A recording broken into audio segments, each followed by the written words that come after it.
ઉત્તરાયણ નજીક આવે એટલે પતંગ અને દોરીનો વેપાર શરૂ થતો હોય છે. તેમાં ખાસ વેપારીઓ વધુ નાણાં કમાવાની લાલચી જીવલેણ ચાઇનીઝ દોરીનો વેપાર કરતા હોય છે. આવી જ જીવલેણ ચાઇનીઝ દોરી અરવલ્લી જિલ્લાના ધનસુરા શહેરમાંથી જપ્ત કરવામાં આવી છે.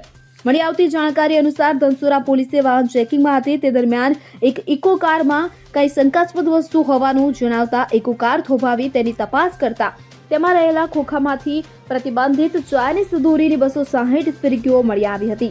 આ મામલે ધનસુરા પોલીસે આ ફિરકીઓ લઈ જનાર 3 આરોપીઓને ઝડપી લીધા હતા. તો પોલીસે કાર સહિત 2,61,000 મુદ્દામાલ જપ્ત કરી કાયદેસરની કાર્યવાહી હાથ ધરી હતી. Bureau report CN24 news. હવે જુઓ દેશ દુનિયાની તમામ ખબરો તમારી આંગળીના ટેરવે.